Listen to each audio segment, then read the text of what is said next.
எனதருமை கிங்கரர்களே, இந்த யமலோக சபையை ஆரம்பித்த நாள் முதல் சில பல யுகங்களாய் பாரத தேசத்தில் பாவ புண்ணிய நீதி நிர்வாகம் செய்து எனக்கு அலுத்து போய்விட்டது.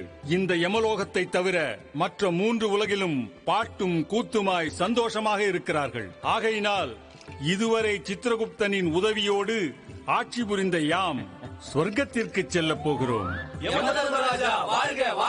யமலோகத்தின் பொறுப்புகளை எனது புத்திரன் சுபத்திரனிடம் ஒப்படைத்துவிட்டு பட்டாபிஷேகம் செய்து வைக்கப் போகிறேன்.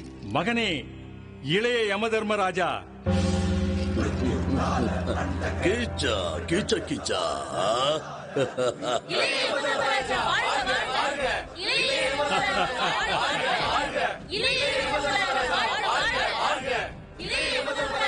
தந்தையார் அவர்களுக்கு வணக்கம்.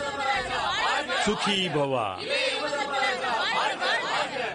தந்தையார் அவர்களே, தாங்கள் அளித்த பொறுப்புகளான 3 கோடி தேவர்களையும் காத்து ரட்சித்து பாவம் செய்யும் கொடூரர்களை நடுநடுங்க வைத்து தர்மத்தினை நிலைநாட்டி நிர்வகிப்பேன். ஜெயமுண்டாகட்டும். பிரபு, இப்பொழுதே நேரம் மிகுதியாகிவிட்டது. சொர்க்கத்திற்கு செல்வதற்காக ரம்பா ஊர்வசி மேனகை காத்துக் கொண்டிருக்கிறார்கள். சித்திரகுப்தா, துள்ளி விளையாடும் உமது உணர்ச்சிகளை என்னை போலவே கொஞ்ச நேரம் அடக்கி வையுங்கள். சுபத்ரா, செல்லும் முன்பு நான் ஒரு தேவ ரகசியத்தை சொல்ல போகிறேன். அது என்னவென்று கூறுங்கள் தந்தையாரே. பார் மகனே, பூலோகத்திலிருந்து வரும் பாவிகளில் பல மொழிகள் பேசும் மானிடர்கள் வருவார்கள். அவர்களால் உனக்கு எந்த பிரச்சனையும் வராது. ஆனால் ஒரு மொழி பேசும் மானிடர்களிடம் நீ மிக ஜாக்கிரதையாக இருக்க வேண்டும். ஆங்கில மொழி பேசுபவர்களா? இல்லை. ஹிந்தி மொழி பேசுபவர்களா? பிறகு தமிழ் மொழி. தந்தையாரே, உலகையும் கிடுகிடுக்க வைக்கும் தங்களுக்கு தமிழ் என்ற வார்த்தை கேட்டவுடன் ஏன் நடுநடுங்குகிறது? உனக்கு புரியாது சுபத்ரா. தமிழர்கள் எந்த அளவுக்கு நல்லவர்களோ அந்த அளவுக்கு மோசமானவர்கள். அவர்களை அதிகம் புகழாதீர்கள் தந்தையே. என்ன இருந்தாலும் அவர்கள் அற்ப மானிடர்கள் தானே. அந்த அற்பர்களுக்கு இந்த இளைய தர்மராஜாவின் சக்தியை உணர்த்தி புரிய வைப்பேன். பிரபு, இளைய தர்மராஜாவிற்கு உங்கள் அளவிற்கு உடல் வளர்ந்துள்ளதை தவிர சமயோஜிதம் இல்லை. உங்கள் கடந்த கால அனுபவத்தை எடுத்து கூறுங்கள்.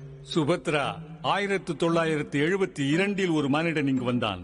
ஆஹா, அந்த யுகபுருஷனின் உருவத்தையும் தேஜஸையும் வார்த்தைகளால் வர்ணிக்க முடியாது. இந்த வீரனுக்கு சேர வேண்டியதை நீங்க கொடுக்க மறுத்து விட்டதால் இந்த போராட்டம் உரிமை உள்ளவர்களுக்கு உரிமைக்காக போராட்டம். அடுத்தது பேரணிதான். ஆர்ப்பாட்டம் பேரணி என்று யமலோகத்தை மூடி உங்கள் தந்தையாரை உற்சாகமாக வைத்து விட்டார்.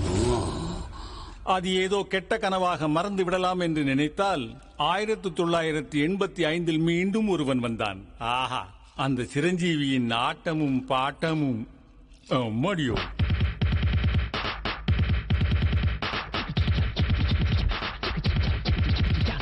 தப்பு எங்களுடையதென்று உங்கள் தந்தையாரை பாடாய்படுத்தி விட்டார். அதையும் ஒரு கெட்ட கனவாக மறக்க நினைத்த போது இடியை போன்ற ஒரு இளைஞன் மறுபடியும் வந்தான்.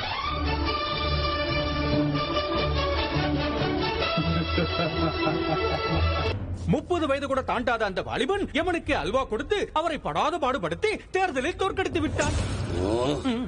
சுபத்ரா, சுபத்ரா. பிரபு, தமிழர்களின் பெருமையை கண்டு வியந்து திக் பிரமையால் அதிர்ந்து போய் நிற்கிறார் இளையராஜா.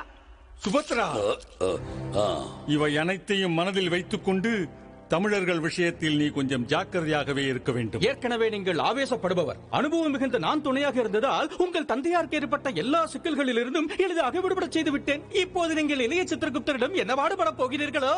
பிரபு, வாருங்கள், சொர்க்கத்துக்கு செல்லலாம். ரம்பா, ஊர்வசி, மேனகா, திலோத்தமா, வாருங்கள். தந்தையாரே. என்ன மகனே? தாங்கள் கூறியது அனைத்தையும் கேட்ட பிறகு ஏதோ ஒரு அச்சம் என் மனதில் தோன்றுகிறது. யாராவது ஒரு அனுபவசாலியை எனக்கு துணையாக இருக்கச் செய்தால் நன்றாக இருக்கும். என்ன அளவுக்கு அனுபவசாலி இப்பொழுது நீங்கள் தேடினால் எங்கிருந்து கிடைப்பார்? வேறொருவர் எதற்கு? நீங்களே இளையராஜா. பலே, அருமையான யோசனை. யமதர்மராஜா, அருமையான முடிவு. கவிழ்த்து விட்டார்களே. பிரபு, சித்திரகுப்தா, எம்மிடம் நடந்து கொண்டது போலவே சுபத்திரனுக்கும் சேவை செய்யுங்கள். இதற்கு மேல் எம்மால் தாங்க முடியாது. யாம் சொர்க்கத்திற்கு சென்று ரம்பா, ஊர்வசி, மேனகா, திலோத்தமையுடன் ராசலீலை புரிய போகிறோம். அவஸ்தை எனக்கு, ஆனந்தம் உங்களுக்கா? கிச்ச கிச்ச கிச்சா. சித்திரகுப்தா, பிரபு, அங்கே என்ன புலம்பு? அது இக்கடமை இங்கிருந்து சென்று பாவ புண்ணிய கணக்குகளை எடுத்து வாருங்கள். ஓ இளைய யமதர்மராஜா, நான் சுகபோகம் சுகிப்பதை தடுத்த நீங்கள் இனிமேல் நிம்மதியாக இருக்க முடியாது. எந்த தமிழர்களை பார்த்து நீங்கள் பயப்படுகிறீர்களோ அந்த தமிழனை தப்பு கணக்கு எழுதியாவது இங்கு வரவழைப்பேன். உங்களுக்கு நரகத்தை விட கொடூரமான நரக வேதனையை அனுபவிக்க வைப்பேன். அந்த தமிழனின் இம்சையை தாங்க முடியாமல் எவ்வளவு பெரிய தவறை செய்து விட்டீர்கள் சித்திரகுப்தா. நீங்கள் இங்கிருந்து போய்விடுங்கள் என்று உங்கள் வாயாலேயே சொல்ல வைப்பேன். எங்கே இளைய யமதர்மராஜாவை பின்னி பெடலெடுக்க வரப்போகும் தமிழன்? எங்கே காட்டு?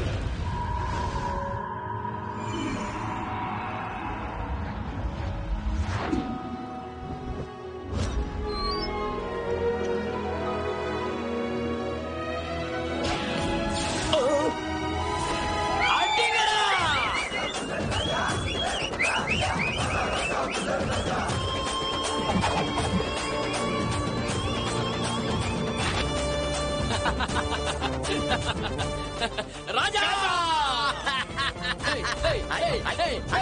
100 தடவை செஞ்சு அடிச்ச சச்சின் டெண்டுல்கர் கடை யாராலையும் உடைக்க முடியாது. அதே மாதிரி 100 தடவை ஜெயிலுக்கு போன ஓர கடை யாராலையும் முடிக்க முடியாது. மச்சான், இது நம்மள மாதிரி காசு வாங்கிட்டு முளை மரத்துல பண்ற கேப் மாதிரி மேல சத்தியமா சொல்றேன். இத சூப்பர். ஸ்டேஷன்ல இருந்து எஃப்ஐஆர் வாங்கிட்டு வந்தியா? புல்லட் கூட ரெடியா இருக்கா மச்சான்? நம்ம ஃபர்ஸ்ட் ஸ்பாட் எங்க? முதல்ல பாண்டி பஜார் அடிச்சு நொறுக்குறோம்.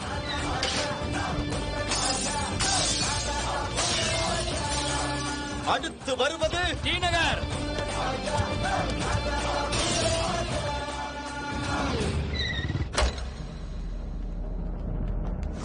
முதல் அடி எங்க? Plasma TV. ஐயோ, அது நான் எப்படிங்க சொல்ல முடியும்? தள்ளிப்போடி. அடுத்து அது இது. அடுத்தது 1 2 3. அடுத்தது யாரு? மறுபடியும் நீயா? ஏங்க என்ன ஒண்ணு பண்ண மாட்டீங்களா? ஐயோ ஐயோ ஐயோ, நம்ம வீட்டுக்குள்ளே வந்து என்ன சலம் கையை நிட்டு நான் கடுப்பாயிருவேன் சேட்டு. அரே பகவான். டேய் சேட்டு, உன் பக்கத்து வீட்டு மன்மோகன் எனக்கு 500 ரூபாய் கொடுத்து உன் வீட்டு மேல கல்லெறிஞ்சு வார்னிங் கொடுக்க சொன்னான். அதனால தான் அப்படி செஞ்சேன். ஆனா நீ போலீஸ் ஸ்டேஷனுக்கு போய் என் மேல எப்படி கம்ப்ளைண்ட் கொடுத்த? கடையா அர்ஜுன் ஒரு கிடிச்சினு அடிச்சு நொறுக்கிட்டேன். நம்ம நகை கடையா அர்ஜுன் ஒரு கிச்சு. அதையும் நொறுக்கிட்டேன். வந்து ஆளுங்களையும் சாமான்களையும் ஒரு கிச்சினு. அதையும் செஞ்சுட்டேன். நீ கம்ப்ளைண்ட்ல சொன்ன எல்லாத்தையும் மொத்தமா ஒழுங்கா முடிச்சிட்டேன். டேய் சேட்டு, தப்பு என் மேல நான் என்ன தண்டனை கொடுத்தாலும் ஏத்துக்குவேன். ஆனா செய்யாத தப்புக்கு எனக்கு தண்டனை வாங்கி கொடுக்கலான்னு எவனாவது நினைச்சான்னா அவன் எவ்வளவு பெரிய கொம்பனா இருந்தாலும் அவனை பின்னி பின்னி பெடல் எடுத்துருவேன். ஜாக்கிரதை. மாட்டிக்கொண்டாயா புல்லட் ராஜா?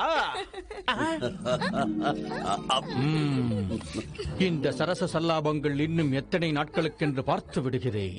வாழ்நாள் முடியும் முன்னரே அந்த தமிழனை நான் இங்கு வரவழைக்கப் போகிறேன்.